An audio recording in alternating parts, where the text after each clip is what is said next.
on this scaffolding above the dune, and we left it up during some storm events to see if we could capture wave run-up. And let's see, just to be specific, we also get a lot of information about wave heights in the inner surf zone, which is really important because it seems like the inner surf zone has, the morphology of the inner surf zone has a really big effect on the expected storm impact. So we can measure the waves in the inner surf zone, we can measure the resultant run-up, and we can also measure the really detailed profile change. And so we're getting sort of all the pieces of the puzzle at the same time. And now we're going to play again.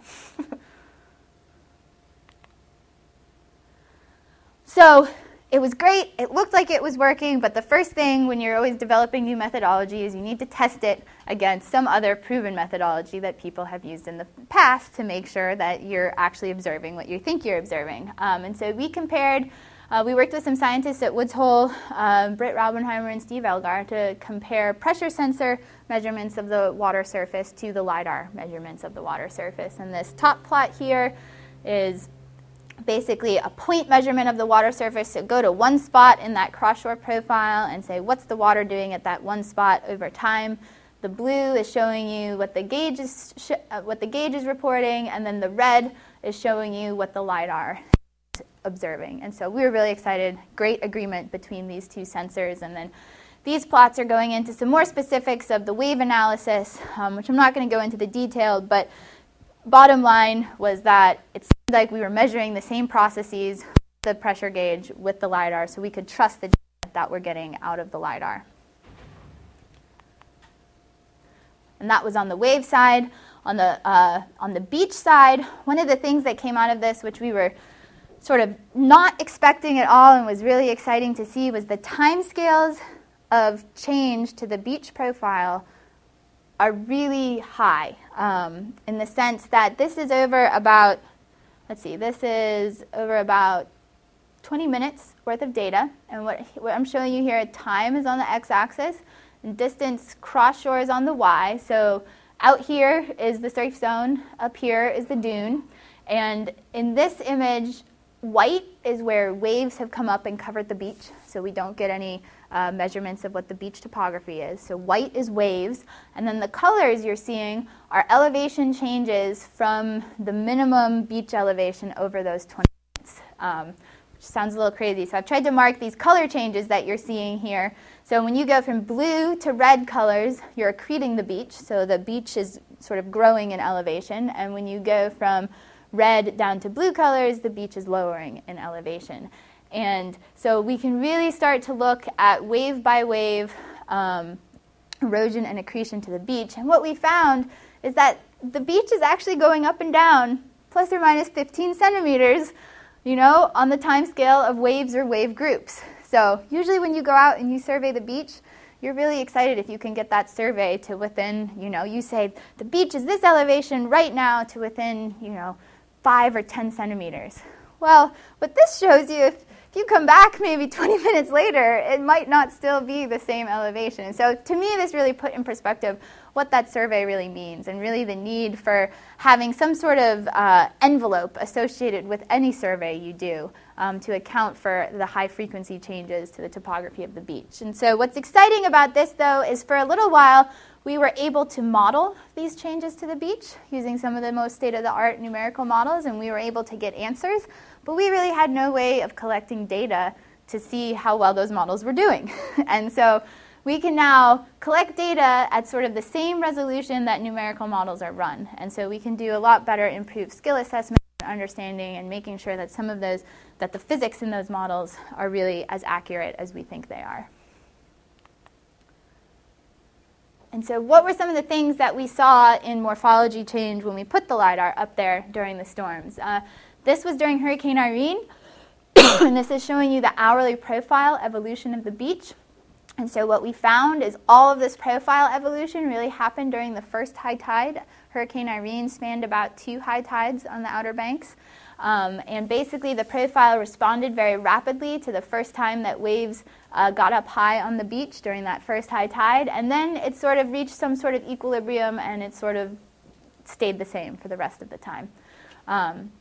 And it eroded. We were able to quantify the hourly beach erosion, which was kind of cool. It was about 3 cubic meters per hour. And then looking at a longer time series of the morphology change to the beach, this is over a couple months worth of data. You can think of each collection as hourly. These black lines, there were some breaks in the collection, so it's not contiguous through those 700 collections. But what we really were interested in is how much is foreshore slope changing? I just showed you that the beach profile goes up and down a lot, but so what is that impact on the beach foreshore slope?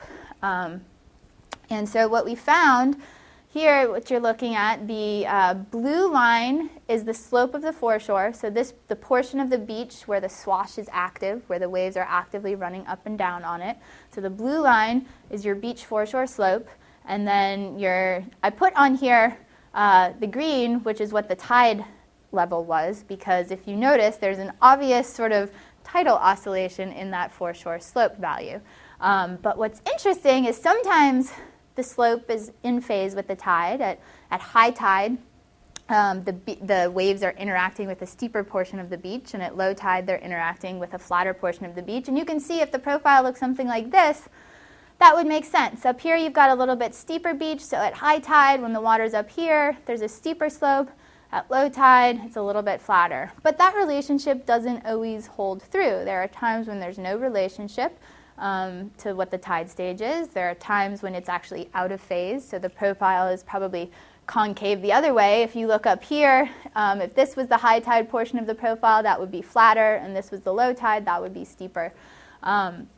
So your foreshore slope is changing, and in fact, at sometimes it can change by up to 4 degrees between low and high tide, and that's pretty significant amount of change just over, a few hours, half of a tidal cycle.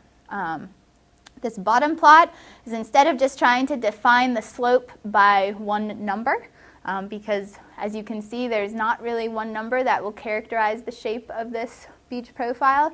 This is looking at cross-shore variations in wave slope, and so you can see the red are steeper slopes, the blue colors are flatter slopes, and so up here you can see when slope is very much in phase with the tide, you've got these steeper slopes on the upper beach and flatter slopes on the lower beach, and so we're investigating this to see if maybe there's a better way that we can characterize the shape of the foreshore other than just slope, one number for slope. So maybe something about the curvature of the foreshore. And why is beach slope important? Well, beach slope is really important because wave run-up responds to the slope of the beach. You can think about wave run-up, that's going to be forced by how big your waves are, but then those waves hit the beach and they break and the swash runs up and down the beach. And so the slope of the beach that it's running up and down on can really influence how high your wave run-up gets. And so that's why we care about foreshore slope and the changes that we see to foreshore slope. And that's why if we want to, we're going to move on to talking about wave run-up now, but it was really important to understand what foreshore slope was doing because it's a really important parameter in predicting what wave run-up is. And so this is how we get wave run-up out of the LiDAR. So what we've got here, all these little points you see, those are the individual reflections that we get from the LiDAR. And so there's time on the x-axis here, and this is distance from the LiDAR again. And so we call this sort of a time stack.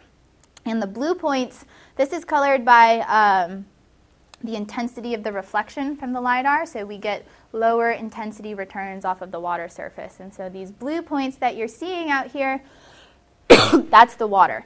And we've gone in and we've extracted that contact for each time we scan. We have to figure out what's beach and what's water in that LiDAR scan. And then sort of the time series of where that point is your wave run-up line. And so that's the pink line that you're seeing here. So this is a wave run-up running up the beach. The wave runs back down the beach, runs up the beach, runs down the beach, runs up the beach, runs down the beach. And so wave run-up, you can do some time series analysis on this pink line that you see right here. And so your wave run-up is going to be a function of sort of two quantities. or three quantities, I guess I have up there. So you have your oscillatory part of your wave run-up, the part that's going up and down, and that's going to be related to you have incoming waves, and they're sort of called a sea swell or incident band of waves. And that's when you go to a beach and you look at the beach and you see a wave come towards the beach and it breaks and it runs up the beach. That's the sea swell band. And then there's this other component that's called infragravity. And I've drawn a little diagram here for what you can think of the infragravity is. So you can see this pink line, all these high frequency oscillations, that's going to be your sea swell band swash, and so that's from the waves that you can visually see breaking on the beach. And then your yellow line here is what we call infragravity, and that's related to some of the group of energy that surfers always say the seventh wave is the biggest. So that has to do with sort of the groups of energy that are coming towards the beach but maybe aren't really apparent to your eye. And then there's a mean component, and we call that wave setup, and that's just sort of the average extra higher position of where the shoreline is relative to the tide because there's lots of wave breaking going on in the surf zone. And so when we're trying to predict wave run-up, those are the three sort of components that we're trying to predict, and then those should be a function of what your offshore waves are and then your beach slope, and that's a relationship that Hillary Stockton, who works over here at the USGS, has sort of been groundbreaking in coming up with a really nice relationship to predict wave run-up. And so we wanted to test that relationship now with our really high resolution observations of wave run-up during the storm. And so what I have here is the red line are predictions of wave run-up from the Stockton relationship, and then the blue line are observations of wave run-up. And so some things that initially jumped out when we did this was if you look sort of during the storms, during some of these times of higher wave run-up, the model was actually doing a pretty good job at predicting what that run-up elevation was. But if we look sort of in between the storms, or during times when the storms weren't quite as big, the model really wasn't doing a good job. There was this strong tidal oscillation in our predictions of wave run-up, and for those of you out there, we've removed the component of wave run-up associated with the actual tide elevation. So this is just wave-driven wave run-up at the shoreline. And so what we found was that the model really wasn't predicting any of those tidal oscillations the model wasn't predicting all of those tidal oscillations in the wave run-up.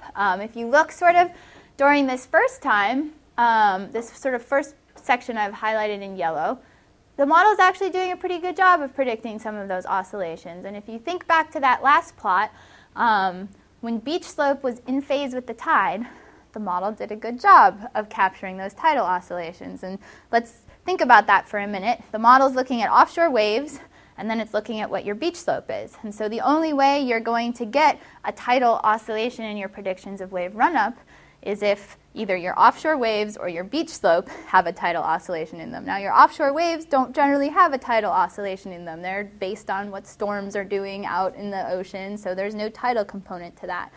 Your beach slope, as we saw before, sometimes has a tidal oscillation in it. And so when beach slope is in phase with the tide, the model accurately predicted this tidal oscillation in wave run-up.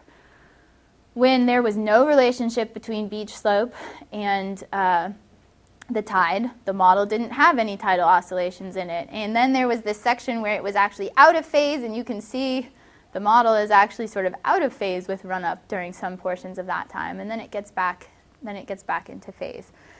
So we have our sort of traditional ideas of what forces wave run-up, offshore waves, and your beach slope, but it's not capturing something. We were missing sort of part of the equation, what was going on. And I'm going to suggest that maybe what we're missing is what's going on in the surf zone as waves are breaking over those sandbars. And so because of the uniqueness of the LiDAR data, what we were able to do was we were actually able to go and extract your significant wave height right at the base of the foreshore. And so instead of it being an offshore wave height, this is a wave height that's right before your wave run-up initiates on the foreshore. And so I'm thinking about it and saying, okay, slope is important, wave parameters are important. If we can measure the wave parameters right before the initiation of wave run-up, we should be able to do a better job at predicting that wave run-up. And so what's different between high and low tide? This blue line here, that's that infragravity component of the waves, and that was that big sweeping yellow line that you saw in that first plot. And there's really not much of a tidal oscillation there. So I think that's pretty well correctly parameterized by your offshore wave energy. But let's look at this, what we call the incident or the sea swell band waves. And what you see in that, in the red, is, hey, that's going up and down too. And at first thought, you might think, oh, well, that's because it's tidally controlled right at the base of the foreshore and there's deeper and shallower water at the base of the foreshore. But what I did was I let the base of the foreshore move. So this isn't extracted at the same cross-shore location over the whole time period. This is extracted at what is actually the elevation or where the base of the foreshore is every hour as that changes with the tide. So if you look at the red, hey, red line's going up and down all the time, and the way that the model right now parameterizes that, that component associated to that red line doesn't have those oscillations in it. So, why are those oscillations there? And so what we did was I then went and said, okay, well, I'm going to look at what Argus, what the video camera was seeing at high tide versus low tide. What was actually happening in the surf zone at high tide and low tide? I hypothesized that there was probably more wave breaking happening at low tide. Water level is lower. You're going to break more of your wave energy across the surf zone. And that's exactly what we saw. So at high tide, this pink line is showing you where the LiDAR run-up measurements were taken from. And instead of this being a time average image I'm showing you here, this is actually what's called a brightest image. And so that's just taking the brightest intensity at each pixel over the 20 minutes. And that shows you the whole extent of the surf zone of where waves were breaking over the 20 minutes. And so if you compare high tide and low tide, at low tide, most of your wave energy is breaking out here on the sandbar. And there's really a pretty little minimal swash zone here. And then if you look at high tide, there's some wave breaking, but you've got a much more active swash zone. So this is the idea that the waves you see when you're at the beach, that incident sea swell band waves, are going to dissipate a lot more in the surf zone at low tide because there's lower water levels, and so there's less left over for wave run-up by the time you get to the shoreline. And then conversely, at high tide, you don't break as much of the wave energy on the sandbar, and so there is more getting to the shoreline. So how does this relate back to those alongshore patterns that we were seeing? This is just looking at one location in space over a variety of time. Well, what's another way that you can vary the amount of wave breaking in the surf zone? That could be by having irregular sandbars. If you have multiple sandbars in one location, you're going to get more wave breaking. The same way at low tide, you're getting more wave breaking. And if you have fewer sandbars, you're going to get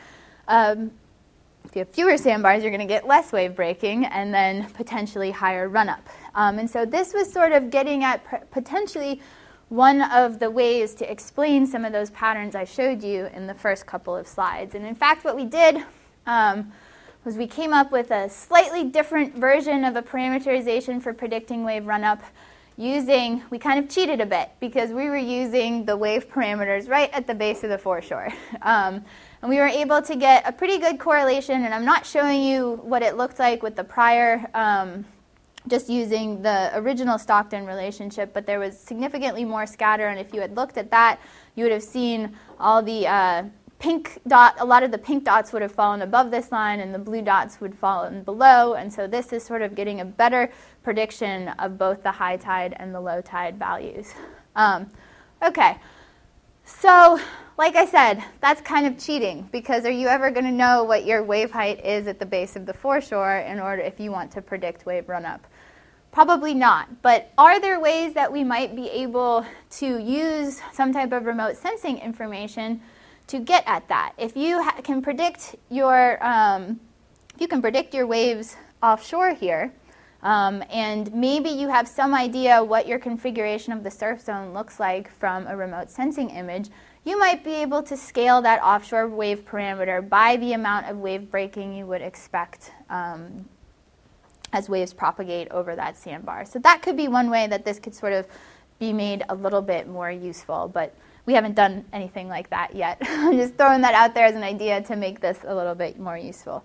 Okay, so we've looked at the surf zone now and looked at how the surf zone might influence the storm impact to the beach, and then we've looked on the beach itself, how the shape of the beach and the slope of the beach might further enhance those wave run-up predictions. And then sort of the last piece is, okay, we're getting, waves are coming across the surf zone, they're breaking, they're interacting with the beach, they're creating wave run-up. Now that wave run-up has to interact with potentially features like dunes that are on the beach. And so I'm going to switch gears now and move into thinking about how the shape of the dune might affect the response of that dune to the wave run-up. The way we sort of do it now is you might compare the elevation of wave run-up to the elevation of sort of this toe of the dune, the base of the dune. And if your wave run-up elevation is higher than that toe of the dune, then you might expect to have waves impacting the dune. And you would say that's in a collision regime, and so you would have an expected storm response associated with that collision regime. But just describing the elevation of maybe the dune toe and the dune crest doesn't tell you really much information about the dune itself. And there might be different types of dunes out there, and the way that some of those dunes might respond more rapidly or more slowly to waves colliding with them. And so this is sort of like the third piece. And so some of the things that we're working on is trying to come up with metrics that we can extract out of our terrestrial LiDAR data that maybe better describe or characterize what state your dune is in. So instead of just a dune toe elevation and a dune crest, is there anything else unique to the profile of this dune that might give us a clue how it might respond if waves hit it? And this is just sort of a smattering of different types of dunes that fall, that we see in sort of that 20-kilometer region along the FRF. And you can see there's really a variety of morphologies. This is an example of a really scarped dune. Over here, this is actually, if you look, see this sort of really low slant to the dune right there? That's actually a homeowner that has come in and either paid to have a dump truck show up on their property and dump a bunch of sand in front of their house and basically created a dune. And so the sand sand isn't compacted, and so it just sort of lies at what's called the angle of repose, and that's the steepest slope that unconsolidated sediment can be at. And so maybe there are some features or there are some metrics that we can go in, and if we see that characteristic slope, maybe we might know that, hey, that's probably an unconsolidated pile of sediment, which might behave differently than this really compacted dune. This natural dune here can support a really steep slope, and that's because that dune's been around for a really long time. That sediment has compacted down on itself, and so it can withstand a little bit more wave impact. And then sometimes what you're seeing here, I see all this red scalp